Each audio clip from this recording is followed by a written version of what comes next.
And we are back with the FloTrack podcast. Happy Friday, everyone. It's May 20th. I'm Kevin.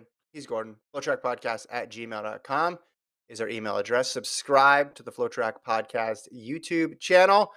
Those of you watching live can comment in the chat. If you want to participate in Guess My PR, send us an email, send us a message, or Internet Coach, which we're going to do for the first time today. And over on the FloTrack YouTube page, Gordon, you put up not one, but two workouts on Wednesday. That's right. Two. Double. I had two workout Wednesdays last week too. It's just the second one came out on Thursday or Friday. So yeah, 4 workout Wednesdays in the past two Wednesdays. North Carolina A&T, Randolph Ross got a nice little 400-meter workout. He did 2 150s and then 2 300s. Very fast, like extremely fast. Faster than you and I could do in a relay. And then on the other side, we also had a good little session of a bunch of block starts for the sprinters, which had Devontae Harding, the NCAA indoor 200-meter champion, Rasheem Brown, All-American in the hurdles, and Cambria Sturgis, as you know, a great pro sprinter on the women's side. But the cool thing about that was it was just basically the best of Dwayne Ross, the A&T head coach, just given coaching advice. It was just like he acted like the camera wasn't there, which was great because then he talked. He was real talking to his athletes. And you get to see kind of really the element of what it takes to be one of the best, sprinting coaches in the country, and it was pretty cool. It's nice. You feel like you're at practice, which is what you want to experience. You just feel like you're standing there watching these elite athletes compete. Yeah, it was a lot of fun to shoot that one for that very reason. And they have a big team, so there was a lot going on. Sometimes you go to these programs and a coach is working with like 3 athletes and that's it. Like they had multiple coaches out there, all the event groups pretty much going at once. Your typical chaotic sort of track practice feel to it. But I liked it from the perspective of you got to see the whole progression with that workout because on the block start side of things, that's where I was. Like there were some struggles early on, and then he was getting on them, and then you see the resolution at the end. And then what, 2 weeks later, Javante Harding wins the 200 at NCAA indoors. So it was fun to see. I think people like it, especially the sprint fans out there. It gives a little behind the scenes look at it. And then Randolph Ross is really good. I mean, we knew that going in, and then you watch somebody at that level do a workout. You're like, oh, okay, I get it now. Makes sense. That's fast. Yeah, and at the end of the workout, Coach Dwayne Ross says you're going to break the 400-meter world record. So, yeah, pretty interesting stuff. And we have an interview with Randolph, which we'll post soon, where Randolph himself says, "I want to break the world record this year." Not in my. He's talking indoors, though, right? This year. He's talking indoors, though, right? That was talking indoors, but he's also thinking outdoors too. Maybe why not? That's a bit of a difference. That's a bit of a difference between an indoor and outdoor record.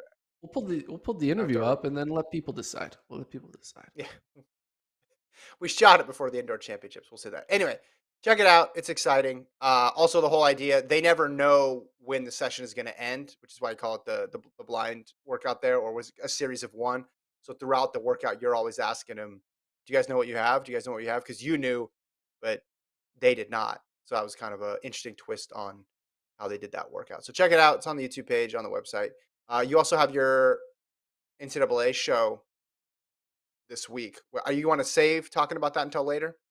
Yeah, well, it's up on the website. It'll probably be on the YouTube channel eventually. But yeah, breaking down NCAA scratches.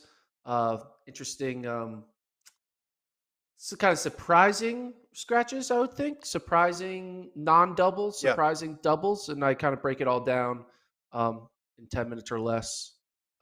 Give my thoughts. So check that out. It's one of my better episodes. So yeah, the NCAA track and field show. Check it out. Only on FloTrack in the YouTube channel. One of his better episodes.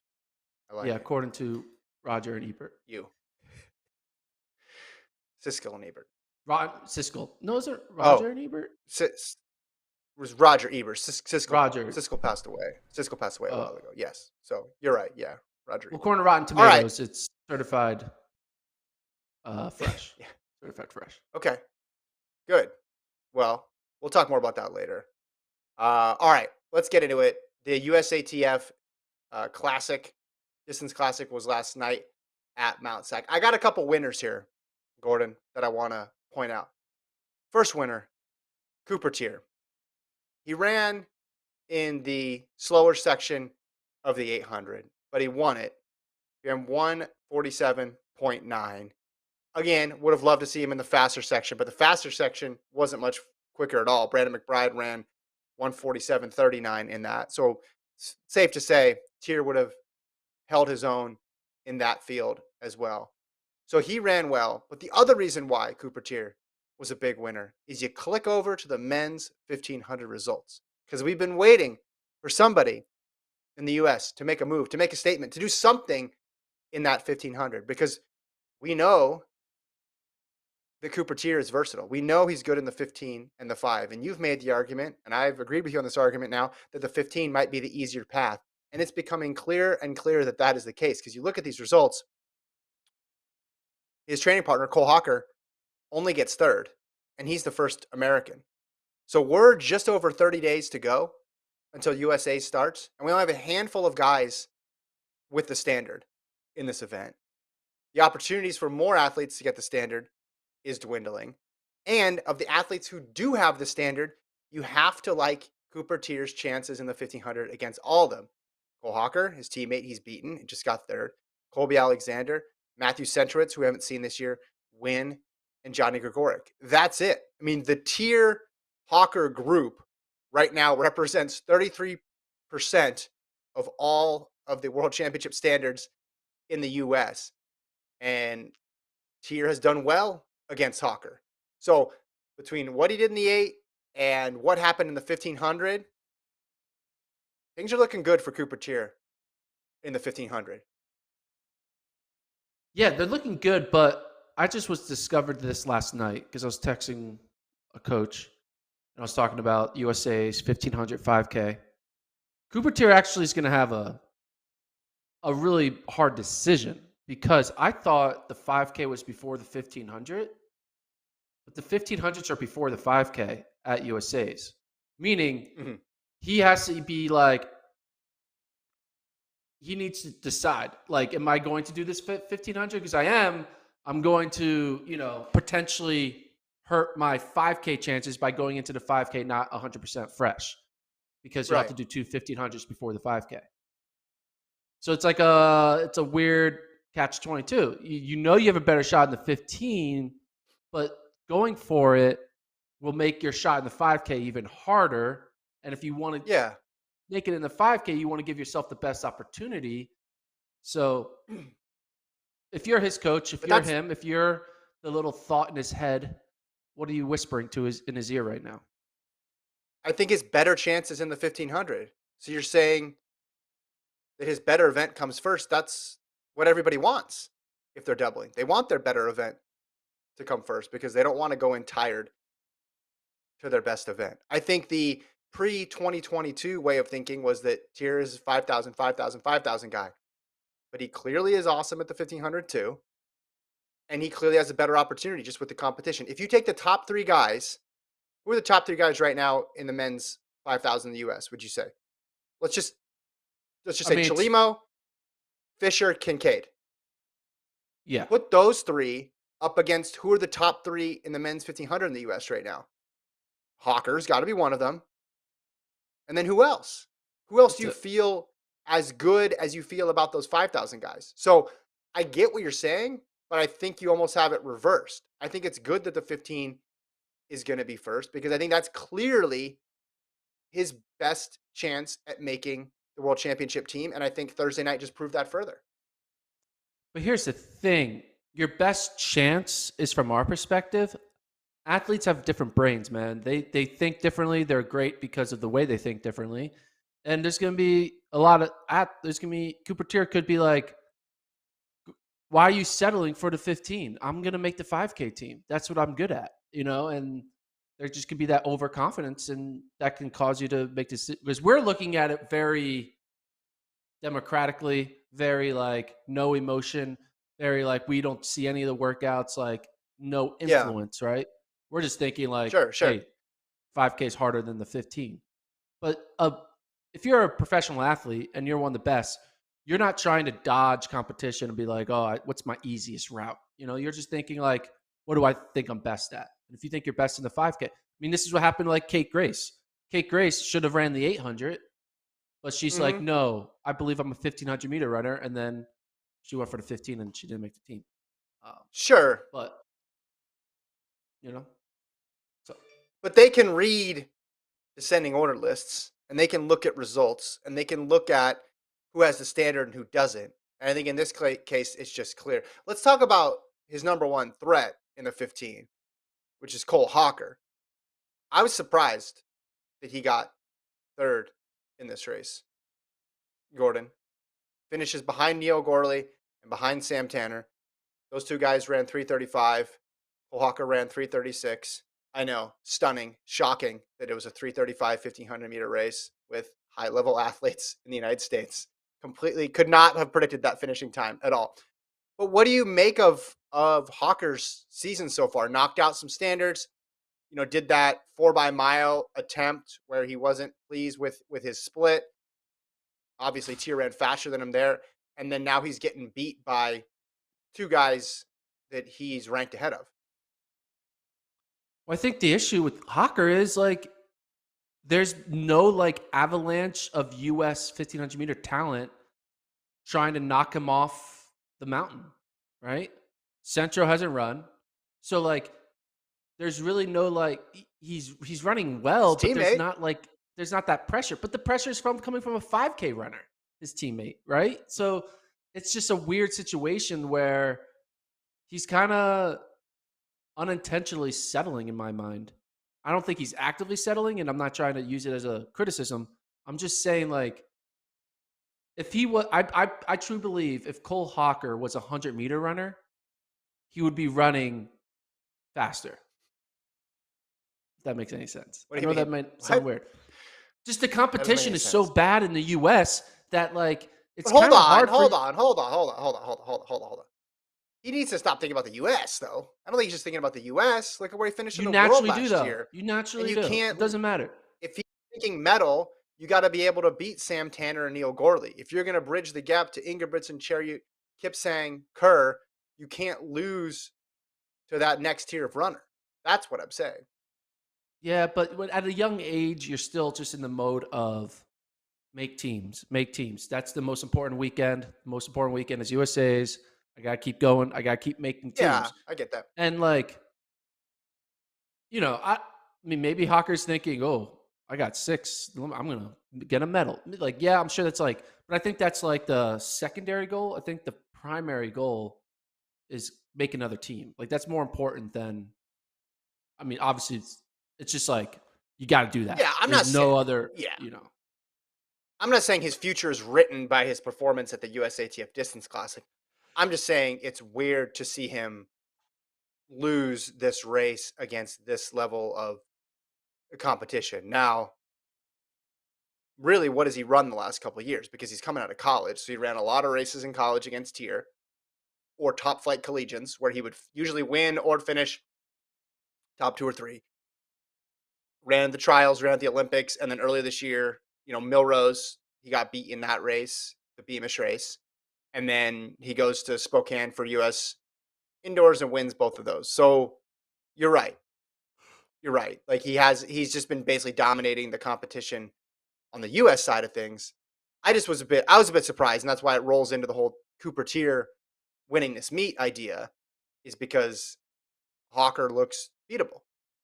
Hawker looks beatable because yes, he beat all the Americans, but Tanner and Gordley are good stand-ins for how Americans would run, right? Like that's not Ingebrigtsen and Cherry out there.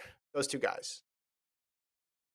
The best situation that I want to happen, I mean, this is not going to happen, but this is what I would love, is for Teare to win the 1500, and for some weird ass reason, it wouldn't happen. Hocker gets Mm. 4th. And then basically Teare says, don't worry, Cole. I'm going to qualify in the 5K, and I'm going to scratch the 15 for you. And so Cole just gets to watch his best bud be like, "Go, man, win the 5K for me," and then scratch this 15, and then we both get to come back to Eugene. That's what I want to happen. I want someone to run for another athlete by, making it in a second event so they can scratch the other event, so the fourth place finisher can then become top three. Yeah, Anyway, but that's we'll that's the talk more least about that interesting. as we get in. That's the least interesting way to think of it, but I'm glad you're excited about that. I want to give a props here. Okay. Only one athlete got a world standard of this meet. Abby Caldwell of Australia, who won the 1500. Just one. The whole meet I set will up to say run fast, this: and you got one. it was a snooze fest of a meet. It was very snoozy. I was just like, come on, what are we doing here? Let's go, run faster. I was actually looking into it. I was like looking at the 800. I was like, all right, another 147. What's going on? Mhm. And so, me and my Excel spreadsheet, I was doing a little bit of like analysis. So we're gonna challenge you. Okay. Mhm. So we are 2 months out from the start of Worlds. Okay. Mhm. Yeah. How many? Okay. How many men do you think have broken 145 so far this year? And we are 2 months out from Worlds. Broken 145. Yeah. Well, Zahafi's got a 143. It's low. It's like 3 or 4. It's two. Okay. Muad Sahafi and Silman Mula of Algeria. Oh, Right? he just ran that in a Yeah. meet in So France. two. I saw that. Two. Yep. Okay. Yep. Last year, 2 months out from the start of the Olympics, how many men broke 145? 10. Yeah, 11. So it's kind of weird. And of those 11, it was like Max Bergen, Ferguson Rotich, Marco Yeah. Arop, Bryce Hoppel was in there, Cornelius, So what's going on here in the 800?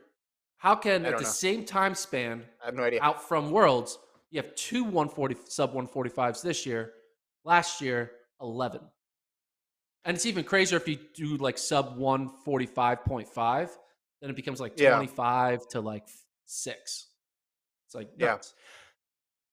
I don't know. I mean, part of that is because one race at the Doha Diamond League got screwed up because of wind, and they ran 149, and you're like, all right, maybe that one would have had a lot of fast times in it. But judging by the rest of the competitions this year, maybe that's an assumption that gives too much credit to that field. That maybe the winning time would have been 145.2. I mean, Brazier, Career, Amos all either haven't run or haven't run fast at all, and those are the three main people coming in to this year. Murphy looks good, right? He just missed that time in Puerto Rico. I don't know. The event is in a very weird spot right now. It is so wide open. That's why I'm looking forward to it in Birmingham because I want to see something. I mean, this Tibet looks legit because he's only 19 years old and he's winning diamond leagues, but it's just very confusing top to bottom right now. Even on Yeah, the because even, NCAA side, you have yeah, Zahafi running 143, but then didn't Brandon Miller got what sixth at SECs? And then you have yeah. Jewett, who made the team last year. He's running 147 high. I'm not sure. It's like the pacing is still good. Eric Sawinski is doing his thing out there. I'm not sure. This is a mystery that we're gonna need to get to the bottom of in the next month. Otherwise, we just need to readjust our expectations for the 800. Yeah. So anyway, just You, thought that was before we move interesting. And I on, think this is probably similar to other events, like mid distance events, where it's just the depth isn't there for some reason. yeah. Well, and last year it was oh man, everything's so fast, especially in the longer stuff. How is it so fast? It's weird to talk about an event of being too slow. Did you want to before we move on? Did you want to talk about the men's steeple? I thought that one had some implications for USA's in it. Yeah, I mean, Evan Jager is not, I don't know, he doesn't have the standard. Do you think Jager is going to make the team after you see that performance? I think this actually improved his stock, believe it or Okay. not, because he gets fifth. He is what 2 seconds behind Furlick, but everybody else who beat him, not from the U.S. And then he beats Tanui, Rotich, Keeter, Lee, Baraza, Mahalski, Kabeni. So who wasn't there? Well, Updike wasn't there, and Hillary Bohr wasn't there. And those guys have proven themselves as really good this year, right? They both Yeah. run good steeples this year. But that's an improvement from the last time he ran at Mount Sac a couple weeks back. Now, he needs to get the standard. And I think the appropriate question to ask isn't, will he win trials and go on to, or win USAs and go on to be a medal threat? I think that's too much to ask it, given what's transpired the last couple of years of his career just with injuries and stuff. I think the better question to ask is, can he figure out a way to make a team? And I think he's got a shot after watching this. Like, he kept himself in the conversation with this performance, finishing that in front of that many potential US finalists. It puts him in range. So I'm more optimistic about Jager's chances than I was going into this meet. I I'm less optimistic, I think, because he came to this meet to get the standard, and if you can't even get the standard in the steeple isn't too crazy. I think it's like But no one 8:21 or ran it, right? 8:22. I know, No but one no one ran it. ran He's it. just going But with the like, pack. He's just going with I know you're just going with the pack, but he has more of a reason to get it than some of the other people. I think, he's coming off of not being a part of the qualification in what, 4 years, right? Last time he was part of like a legitimate qualification was 2017, right? So Yeah, but here's the thing. He's going to have to run 8:22 at USA's to make the team. I think that'll take care of that's itself. true. And That's true. if not, he'll have at least one more shot to do it before then, but I think that race will go fast enough at USA's unless there's some sort of crazy weather event. Just it could have been a lot worse. He could have been behind 6 or 7 of these because once you get off that first tier, once you get into the mid to high 8:20s and low 8:30, there's a lot of people who can run that time. So it could have been much more challenging. I think it's a good sign that he's ahead of all those guys. Again, it's still going to be a battle, but he's at least in the mix a month in. I was trying to look. I updated the who has the world standard list last night. Yeah. So you guys Yeah. can check it out. Go on the website, FloTrack.com, go to the rankings, see who has the standard. Interesting, obviously, to look at the distance events to see who does and doesn't have it. But I'm not sure if you remember, but well, our audience doesn't remember because they don't have the podcast. But back in 2019, Ronnie Baker was like the Mhm. notable athlete we were watching because we knew he was coming off of injury and he only Yeah. ran wind aided times. And there was a Yeah. chance that Ronnie Baker could be top 3 and not make the Mhm. team in 100 because it was a wind aided mark or it was like whatever. They were I'm gonna trying to like, switch it in Des Moines. They were gonna switch it, the direction. Remember, because it was windy out there. yeah.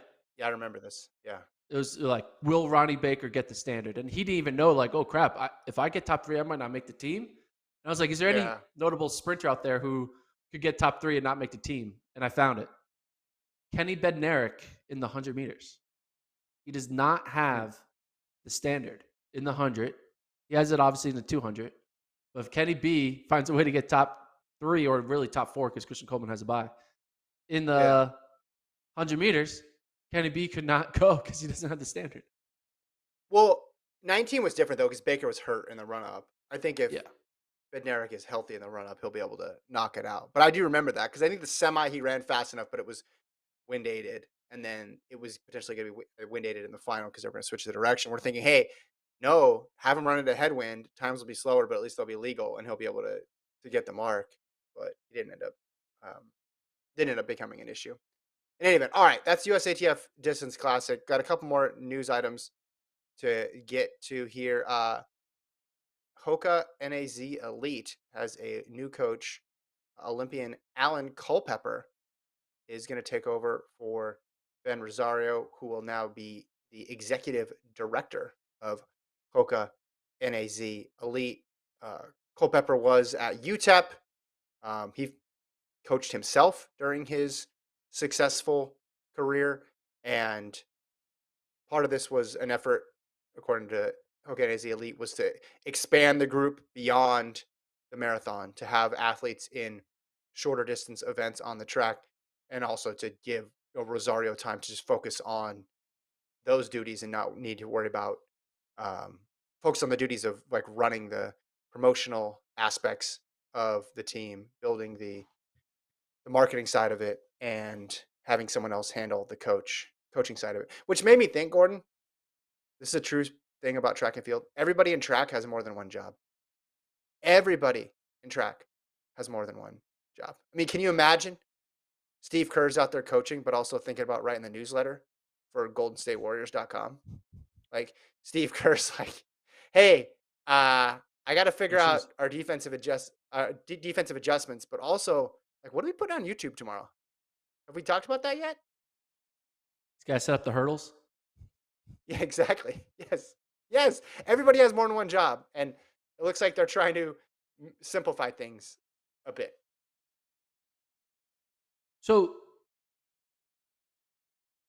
So this is all about did they just get like a influx of cash? We're like, hey, we can hire another person on staff, and they're like, all right, let's take advantage of it. Like, what do you think the reason It spurred it? Was this sounds like Ben Rosario being like, hey man, I can't do this anymore. This is overwhelming. We need more firepower. So I need to focus on well. He one said one too. or the other.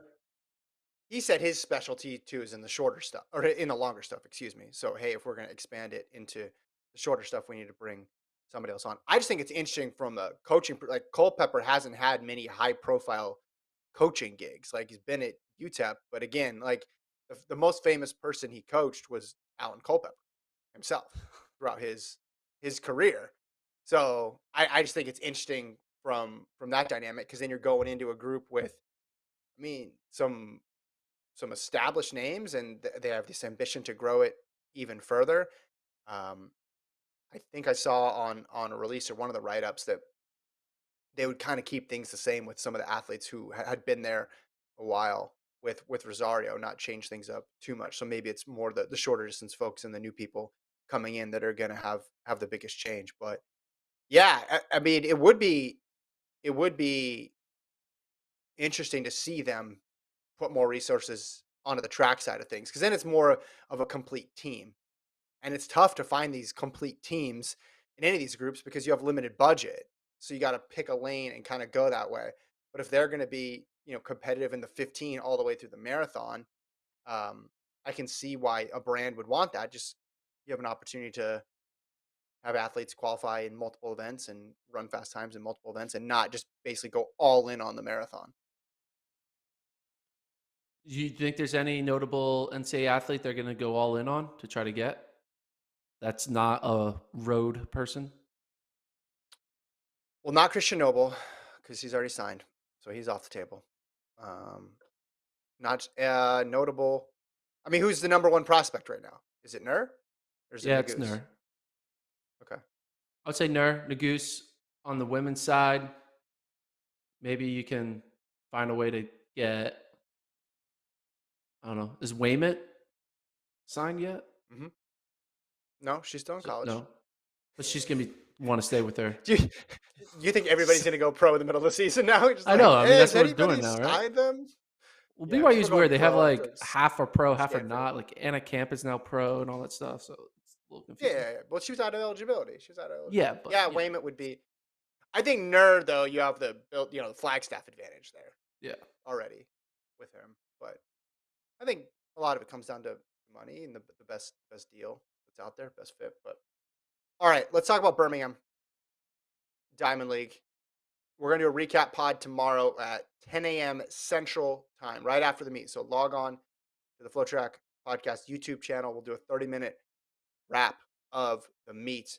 So women's and men's 100 and 800 are really interesting, as well as the 1500. What is your event that you're focusing on this in this meet, Gordon? Is it the hundreds? I think I'm at 15. I think the men's 15 is probably what I'm Sure. looking at most because again, it's another data point we're going to get on Kipsang. So far, Mm-hmm. Kipsang is 2 for 2 and giving me great data points to say that he could potentially win the world title. Yeah. And now he's going up against, the Kerr, Hoare, McSwain Mhm. trio, mainly Kerr and Hoare. McSwain, I guess, is pretty damn good too. But I'm Yeah. excited to Didn't see run how well he in goes up. Doha, but he's good. Yeah, I'm excited to see how he goes up against those three. So, I think, yeah, I'm excited for the Kipsang 3.0 experience. And also Yeah. Kerr and Hoare, we haven't seen them, right? They took Mhm. indoors mainly off, for the most part, didn't run world indoors. So it's just kind of like, did Hoare run Or world did. indoors? Oh, Hoare did. Or did, yeah. Kerr, Yeah, yeah. Kerr didn't. But Hoare hasn't Yeah, run women's. much outdoors yet. They haven't run a lot in the past 5 months. You know. He ran Penn, Gordon. You were there. Yes, I know he ran Penn, but he ran by himself with anger because I'm they gonna didn't list break the all world of record. Oliver Horse races for you. Go ahead. You know Sorry. what I'm trying. You know the purpose of my heart was in the right He hasn't place been with in a that top statement. flight 1500. He hasn't had a 1500-meter test yet, is what you're saying. And Correct. this is a Correct. really good test early season. Teare scratch, which is a bummer because I was able to say before this is everybody you'd want except for Chariot and Ingebrigtsen. Now it's everybody you want minus 3 guys, which is a bigger portion of the field. But I agree with you. This is going to be a good one. And you got a lot of guys there who like to push the pace in Kerr, in Hoare, in Kipsang, in McSwain. So I think that one's going to be awesome. Women's 15 is going to be good too because you got Muir coming off not running much indoors, Jemariki, and then Jessica Hull, who we got really roped into that women's 3K, the Nian Saba Kipyegon battle, 1-2. Jessica Hull ran really well. She was third in that race in Doha. I know it's tactical, but this one could be fun for her to see if she can do that again. Can she back up that performance? So, yeah, both the 15s are exciting. The hundreds, women's 100 and men's 100 both had a key scratch. Omanyala out for the men and Elaine Thompson-Herah out for the women. So the women are left with Gabby Thomas, Shrika Jackson, Dean Asher-Smith, Cambria Sturgis, among others. And then the men have Trayvon Bromell, Andre DeGrasse, and Zarnell Hughes. I mean, I would expect Bromell to win that race given what we've seen from him and the rest of the field so far this year. It would have been nice to have an Omanyala or a Curley or a Jacobs in there to give him a bit of a stiff, or a Coleman to give a bit of a stiffer test, but I expect Bromell to roll in this one. Okay, as you mentioned, Elaine Thompson-Herah announced that she will not be traveling to Birmingham because of abundance of caution. Yeah, yeah. Should we be worried? Should we? Right now, we given no signs that Elaine Thompson-Herah is going to lose in 2022. But Yeah. now is this opening the door for the rest of the world to have a chance at winning a 100-meter title? What is your concern on this injury announcement? 2 out of 10. There's Really? one meet. There's one meet pre-championships that I'm worried about if someone scratches on the Diamond League. You know what that meet is? I guess Prefontaine. other than the national championships. Prefontaine. Prefontaine. And even there was it 2 years ago when Shelly and Fraser Price showed up to Prefontaine and ran like 11:8 or something and got last. And you're like, man, this could be it for Fraser Price. And then 2 months later, she won in Doha. So no, I'm not worried about any of that. We have no idea what's going on. I just think that would have been a great race to see her, taking on a little. It's not up to the level of Fraser Price yet, but it'd be cool to see Thomas, Asher Smith, Jackson in there because that's a lot of potential finalists in one race, and it's still going to be a good field, but that's a bummer. Who do you have as a favorite? Is Gabby Thomas a favorite in this, or is it Jackson? In this race or in the world, that if Elaine Yeah, Thompson-Herah is out? in this race. Well, if she's out, it's Shelly and Fraser Price. That's not even a question. But in this race, who do you Well, have? Jackson. No, Thomas. No, Thomas. great, Gabby Thomas. great picks. Yeah, but I just want to go back to Thomas-Herah.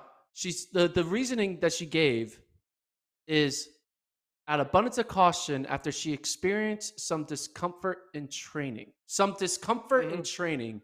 You can't get more Yep. vague for an injury report Nope. than I Nope. experienced Yeah. some discomfort in training. So let's do. What do you think it is? Let's do it. Let's each draft three discomforts that you think it could be, and we'll go I back mean, and forth. you're literally supposed to be uncomfortable in training if you're I training. know. Isn't that So she had a not good every workout. That's what you're session? saying. Yeah, I think that's kind of the point. You're not supposed to be comfortable the whole time. Great statement by her team there. We're drafting what it was. Yeah. I Reasons. I Go. mean, You go first, and I'll go. like a legit injury reason, like hamstring, or am I What do drafting you think? just didn't want to get on a plane? I mean, that could be a reason. And then she lied and said she was hurt. That could be a reason. I'm giving you away my draft board right now, but Oh, what's okay. a Well, I reason don't why know you how think many you other like Thompson-Herah? We're doing a little segment there's here. two We're doing an reasons. on the fly segment.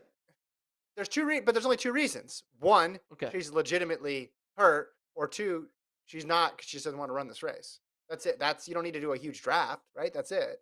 What other reasons are there? I'm curious. What else is on your big board? She had like a birthday party to go to, Oh, like a prior engagement. prior I guess you could engagement, say she's or sick. Maybe she's sick. sick, That's different than being COVID, injured. whatever the 80th variant is. She got 80th variant Yeah. COVID. Honestly, here's what I would guess. I would guess very small injury, not injury, very small issue with her body combined with not wanting to fly all the way across halfway across the world. This is what I That's what would I'm guessing. guess. This is what I would guess. Her on the phone with her agent. You did what? You said I was going to Birmingham? Nah, I ain't doing that. Call it in. Call it in. Well, Discomfort. that's I that. twisted my toenail. Hold on, Done. I'm out.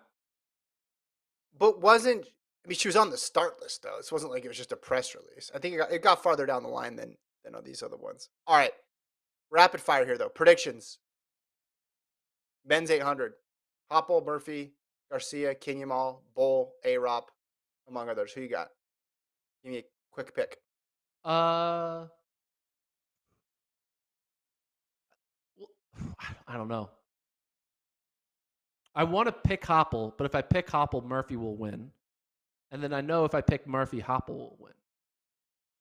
Okay, so So you're I'm going gonna with an pick American. I'm gonna go with neither and go with like Bull. I'm gonna go with Bull. Oh, okay. He ran well in Yeah. Doha. I'll go Kinyamal on that one. Women's 800 headliners: Hodgkinson, Gould, and then on the American side, a person who's been called potentially the next Kate Grace. That's right. I'm talking about Sage Herda. Yeah. We'll go with Sage Herda, not for the win, but she's gonna run a big PR run like 158 low. Hmm. That's all I'm gonna say about that. I mean, if Hodgkinson's is right, I think she wins. If not, I think it's Yes. cool. I don't know if it's a Hodgkins is the hedge. I'll best in that say field. I'll go. Yeah, I'll go Hodgkinson. No, I'll go Gould. I'll go Gould. She's sharper. I'm going to tell you Gould. Women's Formula. What time does Dila Muhammad run? She's gonna run 53 something. 53.8. 53.8 for Muhammad. Okay, those are Gordon's picks. Yep. Um, Lock him in. let's keep going here. We got a lot of stuff still to get to. Shelby Houlihan posted on her Instagram that she lost her final appeal with the Swiss tribunal, meaning her 4-year suspension will be upheld. So the earliest she could return to competition would be early 2025. Um, she put out. There's a long statement there. Folks can read on the post. She just said, well, still said she's innocent, and then she talked about how she believes there's flaws in the anti-doping system. Sounds like she's going to talk more about it in the future because she was saying how she had kept quiet up to this point because she didn't want it to impact her case. This was always going to be a long shot, even when we first found out about this case. And people asked, "Hey, are there any other appeals you could do?" They were very candid about the fact that yes, there's one more place that they can go to, but it's not likely to be overturned. So early 2025 would be the soonest she could come back. You look at her Instagram; she's clearly still running and training. She'd still be in her early 30s then. She's 29 now. What do you think? I mean, this was the end of the book that we always knew. Like there was no way in hell this was getting overturned. It would have been overturned earlier if it was ever going to happen. I don't think it's one of those things where the first attempt was the only true attempt to prove Right, right, yeah, innocence or whatever, or lower the sentencing. So yeah. I'm not surprised. It was always a Hail Mary, and 99.9% of the time, those Hail Marys end in an incompletion. So, uh, yeah, not surprised. Again, we've talked ad hominem. Is that a word? I made that. Is that Ad correct? I'm just nauseum. Ad ad hominem is something nauseum. different. Okay. Yep. We talked ad nauseum about That this. was a hail mary for you right there. Yeah. Sorry. English language is It's okay. not the It's all best. right. Yeah, I'm sorry. You I'm trying.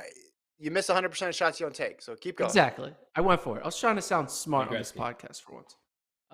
But yeah, I mean, people have their opinions. I mean, people also have the opinions about people's opinions, where people think, people get upset about people thinking she's innocent because they think it's a double standard.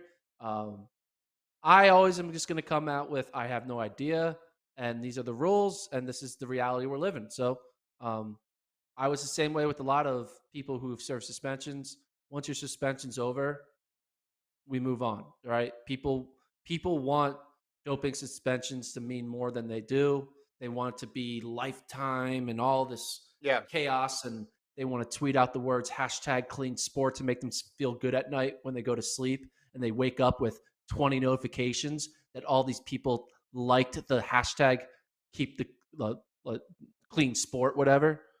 Cool. Hmm. Congrats. Whatever. I'm going to move on in life. Shelby's going to move on in life. We're all going to have to move on in life. We still have a track season. We still have more to go.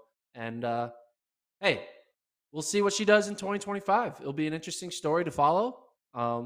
And I mean, I'll be excited to see her first race in 2025. I'm sure everyone else will be. So, yeah, I think that's all that. I will say this with the rise of the internet and social media and all this stuff, we've had a lot of like 4-year bans that happened before technology was at where it is.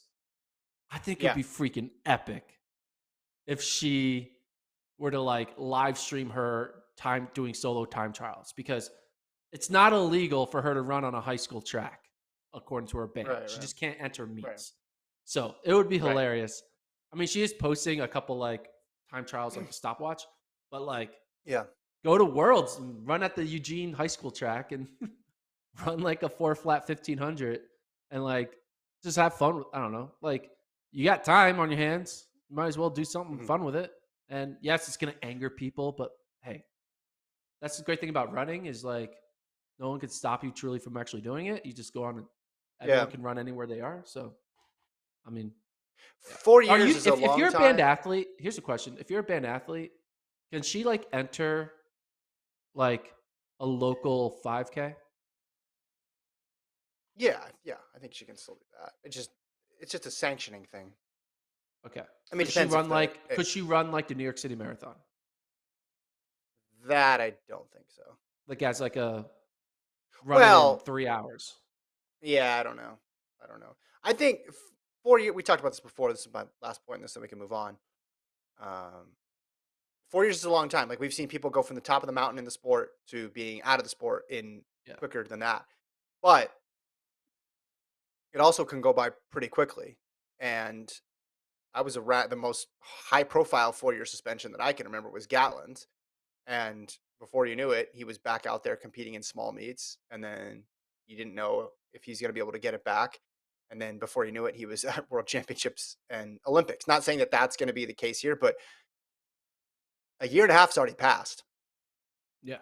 We're not to the halfway point yet, but we're getting close. And I think if we get to a year out and she's still posting this stuff, I think there's a chance that she's gonna at least make a go at it. Whether or not she can do it, we'll see. By the way, Colt, did you after I said you miss 100% of the shots uh, you don't take, did you whisper or say into the microphone Wayne Gretzky? Did I I hear that did. correctly? Yeah, that is correct. Okay, I good. did. Okay, you gotta do that louder. You gotta do that louder next time to talk over us. All right, Sure thing. Gordon. Gordon, NCAA scratches, and then you're gonna rant, and then we're gonna do internet coach. So scratches first. Give me your best 3 minutes on scratches. Go. Well, I did a whole 10 minutes of it on the NCAA track and field show, so I don't want to sabotage my own show. But Okay, then we'll move on. no, no, we're not going to move on. We're going to talk a little bit. Get the fly. There's different audiences, so get the FloTrack podcast people what they want to hear. I think there's two like notable things that really came out of this. First notable thing is Abdi Habib not running the 5K. Mm-hmm. He's the collegiate record holder, overwhelming favorite, and he's scratching it to go all in just on the 10K. I think he would Yeah. have easily won the 5 and 10 double. Do you agree? Do you think he would have won the 5 and 10 the way he's been running? Yes. Yeah. So NAU basically said we don't care about podiuming because we're gonna sacrifice 20 points. We're gonna turn it into just 10. I think there's multiple reasons that this is happening. I reached out to the coaches, be like, "Hey, why are you doing this?" I thought at first it was like maybe he's going pro.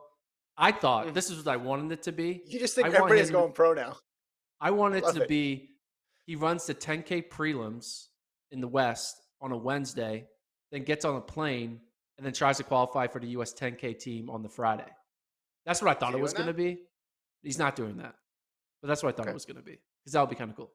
But low key, I think the real reason maybe is the real reason is the coach was like thinking, hey, do I really want to run 15,000 meters on Mm-hmm. every other weekend before he goes to USA's?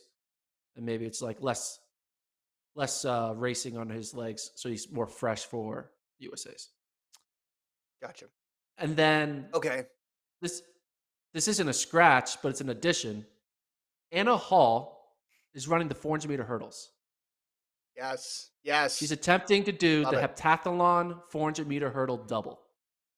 That's gonna be tough, but I love that she's going for it.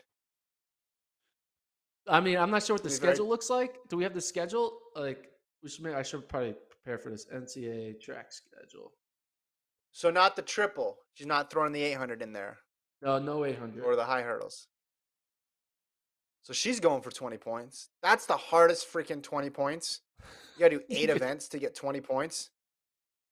Or even if she doesn't get 20, say she gets 16. That's the hardest 16 points in track and field history. I'm gonna say Yeah. that. I can't find the schedule because so heptathlon is not listed on the. Oh, here it is. So she'll run Friday. Hold on. It's hard. The way they set up the schedule, it's hard to figure out. So It's she gonna be hard. runs. Let's just say it's gonna be hard because we know it's gonna be difficult for her to do that.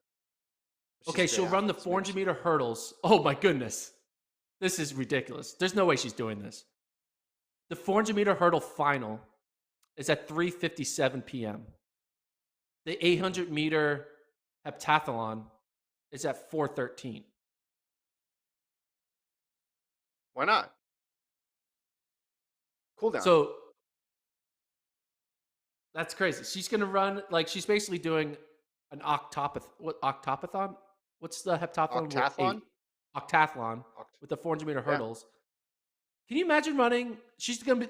Imagine you're in the heptathlon and you're competing against Anna Hall and you're coming up to the 800 and Mhm. like she just ran the 400 hurdles in like 53 Yeah. seconds 12 minutes ago and now she's gonna try to run us against us in the 800.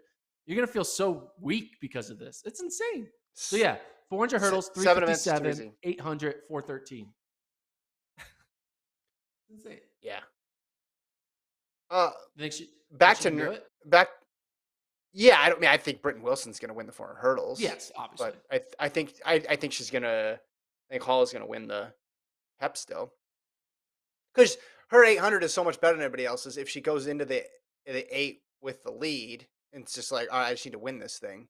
Yeah. That's gonna be easy for her to do. Not easy, but at least straightforward.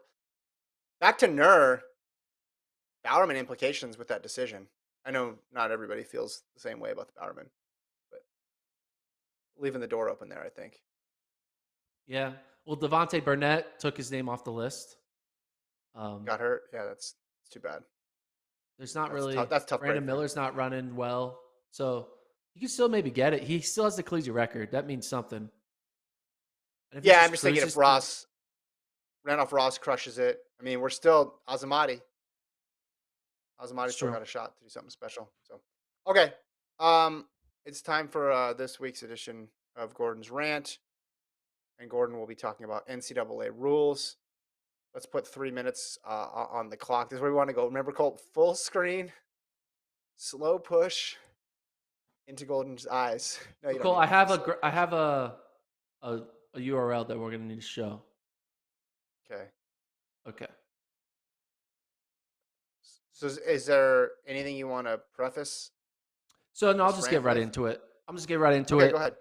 ahead. The NCAA is stupid, but we all know that. Everyone thinks they're stupid for different reasons, not paying athletes, super rules, the transfer portal, all that chaos. But I'm talking specifically in track and field. There is a rule that makes absolutely no sense, and it's why we don't have an Olympian at the NCAA championships this year.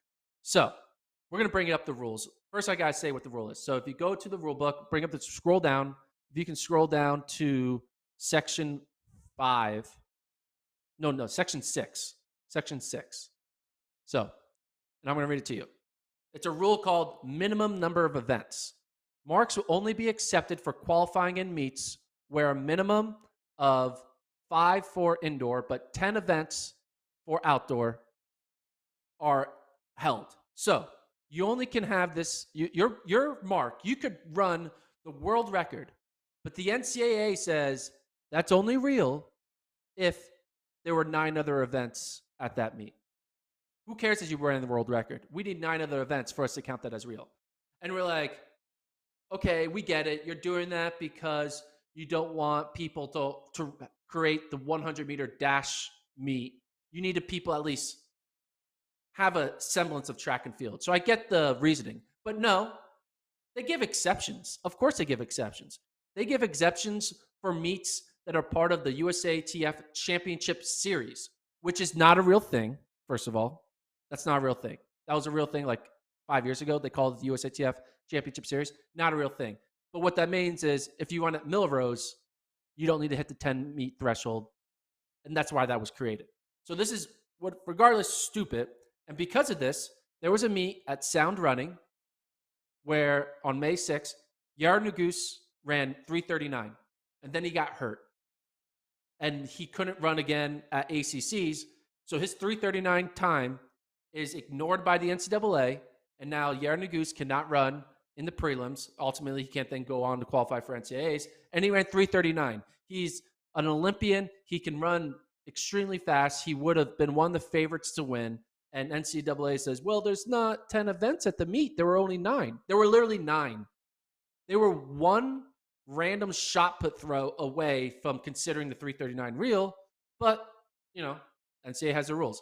And this is also makes stupid events. If you look at Peyton Jordan's a distance meet, but then they stupidly hold random 100-meter dashes and shot put throws with 2 athletes just to call it a real meet. And if the athletes and the coaches and the meet officials are having to do stupid ass things, then you need to change the rule. That's all I got to say about that. Stupid rules. Number of events at a meet should not be a rule that the NCAA upholds. And rant.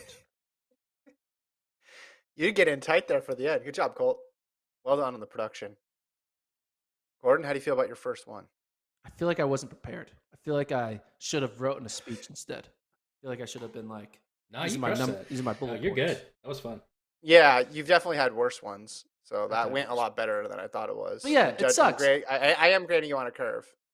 I will say this: it sucks for obviously because Nugus isn't there, but also it's going to mess up seeding because now Nico Young is looked at in the seeding as a 13:42 5K runner and not 13:11.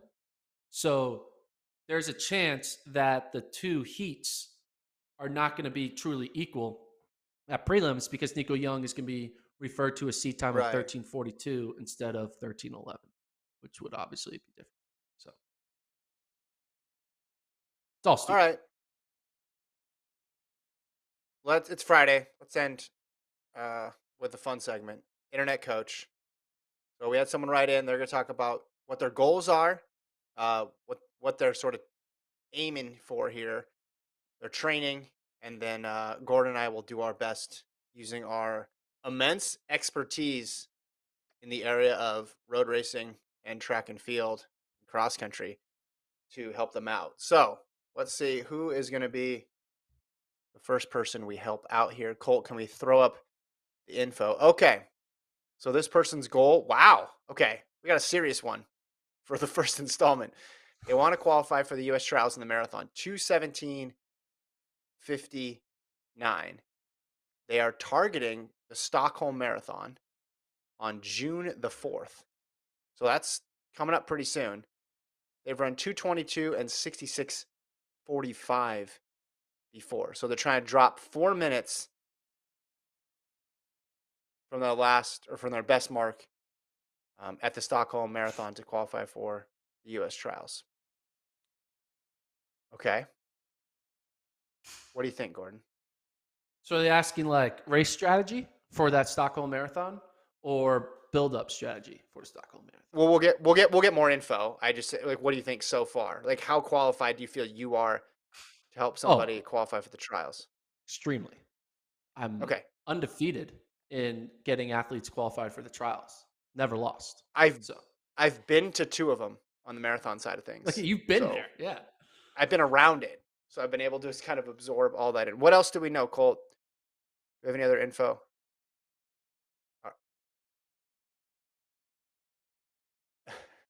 Monday. Okay, we could. Okay. So 60 easy, 45 easy afternoon, interval workout, Wednesday, 90-minute long run. I do this at a faster end of my recovery pace, which is 5:50 to 6:10. Thursday, 60 p.m. They go 60 again. So they double on Monday and Thursday. Friday was shakeout. Saturday, wait, are they racing every Saturday? Wow.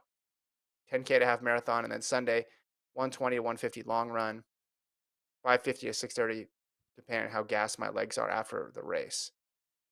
I don't think he's running every week. I don't think he's racing every weekend. I think he just on a race week. That's what I do. If I'm Yeah, not because I was gonna racing, say I'll my just first do a feedback would regular be run. like, yeah, my first feedback would be race less, which No, goes I against don't my think he's advice for racing every every week. You think every he does pro 52? out there. He does 52 races a year. It's just like Is this maybe this is Yuki Kauchi right again? week 34 race Yeah. vlog number Yeah. 34. Yeah. Okay. Do we have any other info, Cole, or is that it? All right, we have two questions from the runner here too. Okay. Yeah, yeah. So first question: race strategy is to run under 68:40 through half, and hopefully that's easy enough to run an even split. Is this a good race strategy? Would you do it differently? Two, I don't like a long taper. The more volume I do, the better I feel. If I fail in Stockholm, what should I do differently in my next build for one of the flatter fall races like Frankfurt or Amsterdam? Okay, so let's talk about strategy first, and then we'll talk about what happens if he doesn't get it. So 218 is the goal. What would you go out at, Gordon? Sorry, I need to do some quick mental math. 218. Well, he's saying 60. He's saying 68. Well, put that last slide up again. Colt, he was saying 68:40, right? On that last one. Okay, so she's going 'Cause he's out trying to. 20 seconds faster than the pace, and then hold on to Right. try to run 40 seconds Yeah. slower in the second half. Yeah, that seems good, right? That seems within reason. I mean, depending on the course, has he mapped out the course? Because if it's less challenging on the back half and more challenging on the front half, you could change the order up a bit. But that seems reasonable, right? Yeah, I would argue my only thing I would wish I knew, the only stat I wish I knew was his like last two or three marathons. How did he what was his breakdown? What was his first half and second half? Yeah, And so I know how he trends. Because some people they just handle the marathon differently, the first half or second half. yeah, And I want to know if he just what's his normal baseline of splitting in a marathon, yeah, and I would use that as a reference to what to change. But you know, I think yeah, 68 40 is good. Hell, I would even say 68 30. Like Give yourself Go some. for it. Go for it. Like that's the whole point of this. Like you don't want to have any. You just like, and if you go for it and you don't make it, like that's okay. Like because you're not Mhm. trying to PR. You're trying to run sub 218, Yeah. right? You're not trying to Don't be run afraid. 220, Yeah. 221, 219. Like the 218.05 is just it's the same as running 230 in your book because there's one goal. Yeah. Yeah. So there's no So point in trying to like are you saying if he's be ultra off pace conservative. to bag it, so go for it, and if you're not on, just call it a day? Is our first bit of advice here on the internet coach to potentially just drop out? I would only say no. I think there's definitely things you can learn from running. I do think if he gets close to the deadline, then you start doing that. If you know you're not going Yeah. to do it, you need to start, scratching race, like scratching mid race when you get closer to the deadline. Now we're still far away Yeah. from the deadline. You should still run the full thing and get it, turn it into a Okay, good so workout or whatever. yeah, so let's put up the second part of that question because he talks about how he doesn't like to do a long taper. He likes to stay high volume. Um, if he doesn't get it in Stockholm, first of all, if I fail in Stockholm, no, dude, you got to have that winning mentality here. Yeah. Yeah, so Series of one, just man. say Marathons of one. series of yeah, this is it. Go into this as if it's the last race you ever run. But Yeah. say there's a weather cancellation or some other act of God. Put the question up again, Cole. What should I do differently in my next build for one of the flatter fall races like Frankfurt or Amsterdam? So the flatter will help, obviously. So if by chance there's some sort of issue that goes wrong and he doesn't get it in Stockholm, which again I think is very low. I think he's going to get it because he's gone to the right source for information here.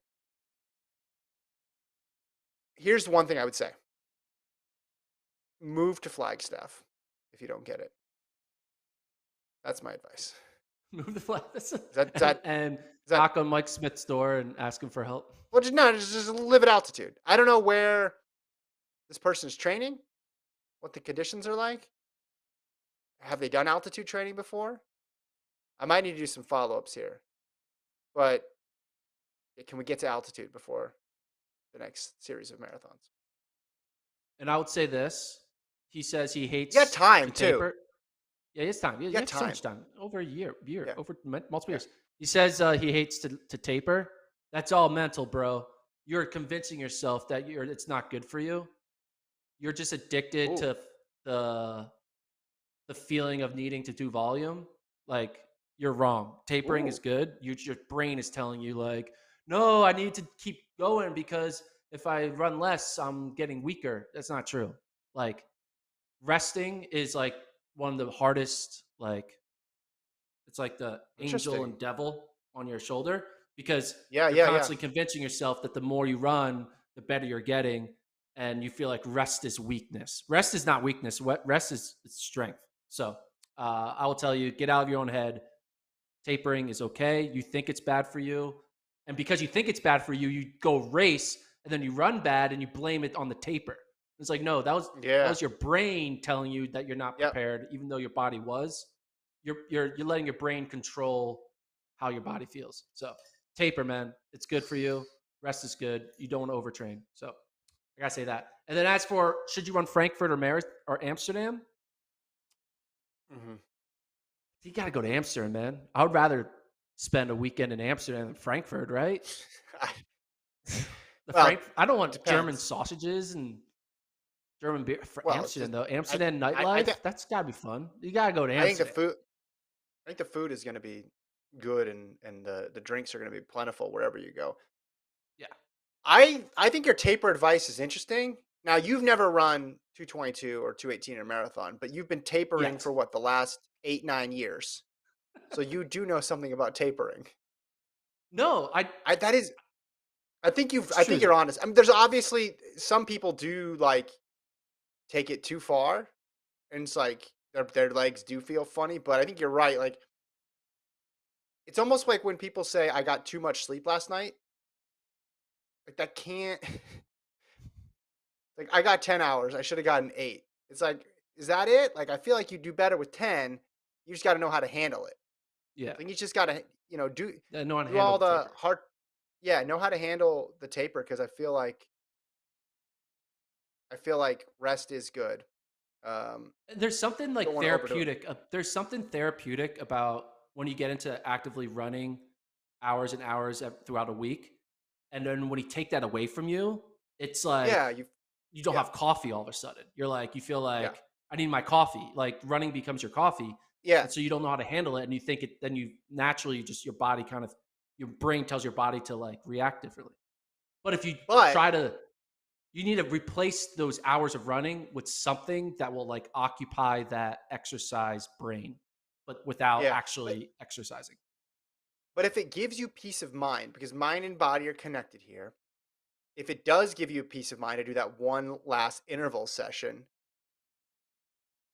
that's a trade-off too. Because this is how I was, not with marathon, but with regular. Like I would do the traditional 2 week out from the big meet taper, and sometimes I would talk myself into I just don't. I feel sluggish. I don't feel sharp, but I stuck with it because I knew like physiologically that's the best way to do it. I think if I could go back in time, at least one time I would have just tried to do a little bit less, just so I had the mental sharpness going in. So maybe he's figured something. But then again, I was a teenager, right? So I was approaching it from a different perspective. I think knowing how to use those last few weeks of training are going to be important. But it's a marathon, right? All that work's already done. Whether Exactly. you do 14 miles a couple weeks out or 18, I don't think is the difference, especially once you've already moved to Flagstaff, hired Eliud Kipchoge as a coach, and That's going to be our suggestion at the end of the day. Move the everything. Flagstaff, work with Yeah, Kipchoge, and you're or good. Boulder. Or Boulder, go you to can Boulder. choose. If that's too far. Thanks for the advice. I know going from 222 to 217 is a big jump, but I've got a better chance than you dunking. Oh. Ouch! You know what? Ouch! Ouch! True. If that's true, then that's great because I'm going to dunk in Yeah. December. So that means if I Mhm. dunk, you're going to run 217. So Yeah.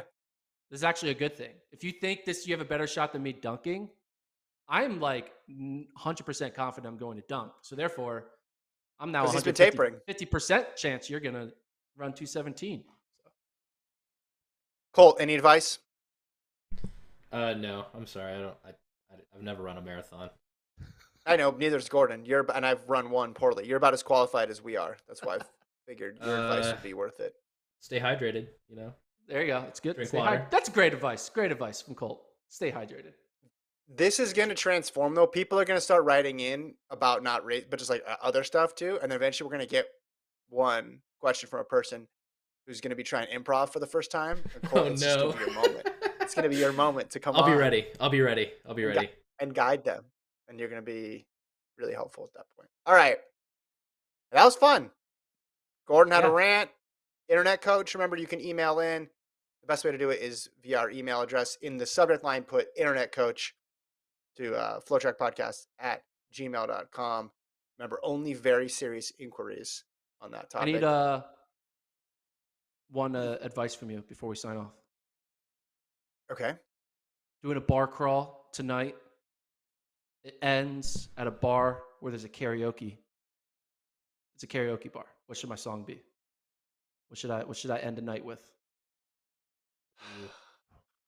Maybe I should put this I in the mean, are beginning of the you? pod because then I could have got advice from the Yeah. chat. But Yeah. If there's anybody left in the chat, My hydration advice if there's anybody, stands. Just stay hydrated, guys. yeah. hydration device stands. That's good. I should stay hydrated. If there's anybody left in the chat, I mean, what are you trying to do with the song? What's your goal here?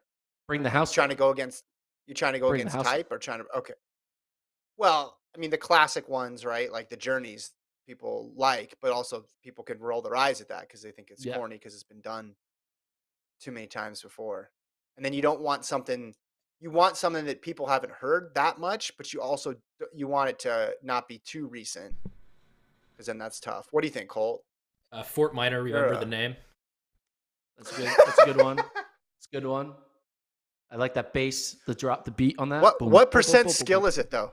I Do you think remember it's what percent 50. I skill? think it's 50% skill, and it adds up to like Okay. 120. I'm not sure. I haven't What's the listened. how much I talent? haven't listened since middle school. That's sort of the formula of this podcast too. I'm debating between two. I'll let you help me decide. I'll let Colt and you Kevin, vote. I'm either gonna do Twist and Shout, Pretty good. Ferris Bueller's Days Off style, just getting everyone that, or R. Kelly's Oh, Bump and Grind. okay. Well, I think we've decided. Yeah. Well, but I mean, if I'm When I singing did- R. Kelly's Bump and Grind, though, that means it's been a great night. That's all I gotta say about that. No. All right. So If I'm I in don't that even mood- like Twist and Shout's a little too much like. I don't know. Like you want to show off your. You gotta pipes a little bit. retire the R. Kelly. I think the R. Kelly might need to retire. So here's some suggestions. Here's some That's suggestions. still for the hammer. chat. Who cares about the artist and his past? I care about the beat and the song. So William Zimmerman, Man, I Feel Like a Woman by Shania Twain. Just a Ooh, Girl, no doubt, Pavel said. Just a girl. Hey, there's No a doubt theme. song would be good. it's a theme. Yeah, Man, I yeah. feel like a woman. I'm just a girl. Okay, I Girl. see what we're going here. All right. I'm trying to think of what song I would do. I mean, do you have a genre that you prefer? The genre is everyone be like, oh no, oh yeah. Like I want people to like pay attention. What about Low That's the genre. Places? That's good. That's a good like close. The Garth lights are action? turning on. That'd be good. Yeah, that's. How many people are you gonna be with? A bunch. I'll videotape it So- if I remember, and then we'll play it on the pod on Monday. Nobody incredible. likes the person who's really good, right? At karaoke, everybody's in agreement with that, correct? Yeah, no, I'm not trying to Yeah. freaking win American Idol. no. Cole, is that like a normal? Oh, yeah. Like I know Yeah. there's like serious karaoke bars that people go to, but that's not what this is. No, like this is that's fun. fine. Do your thing. No. Yeah. You need to be like 80% good at it. I think that's where you need to. Yeah. It's the sweet spot. Also, it can't be too long. Yeah, no. 2 We minutes. did max. at one point. I think at my wedding. Afterwards, my buddy did Meatloaf. I Would Do Anything for Love, and it was great. But the song is like so long, and it was There's a lot hilarious. of long pauses. Yeah. Yeah, the piano breaks and things like that. Pavel also says Intergalactic by Beastie Boys. That's a high degree of Ooh, that's a good one. I like that. yeah. Yeah. Well, we'll find out. I'll be doing it like at midnight tonight, and then waking up to watch the Birmingham Diamond League. So we'll recap my performance on tomorrow. Yeah, morning's pod. tune in tomorrow to find out what song Gordon chose for karaoke. I'd stay away from those two that you suggested for vastly different reasons. I wish I had a better like go to. I guess if Hopefully, I remember you want- this conversation at that moment because it's going to be I'm- late into the night. I mean, is there like a T Swift song that's like T Swift, Love Story. I'm trying to think of songs that are recognizable, but not too like recent, like early stuff. Yeah, from Love her. Story. That's a good one. You were Romeo. That's like a build up. You want one where there's like a big beat drop and everyone can like build up to the chorus. Because people And you want one where you can actually follow, like you remember it enough so you can follow it. Because there's nothing worse than like you're reading Yeah, the where you- words, but then you're totally off. Like that's what don't you tell me stop, Yeah. drop. Like you'd be all over the place. Yeah. Um, All right. We'll find Ja out. Like, Rule? subscribe, join the pod. We'll see you guys if you tomorrow do like a after Ja Rule Birmingham. Ashanti mashup, All if you right. if you had somebody with you, that was a dynamic duo. I'll right. get that. Maybe I'll make that happen. We'll see. Anyway, we're out. See you guys. Subscribe. Thanks, Colt. Thanks, Travis. Bye.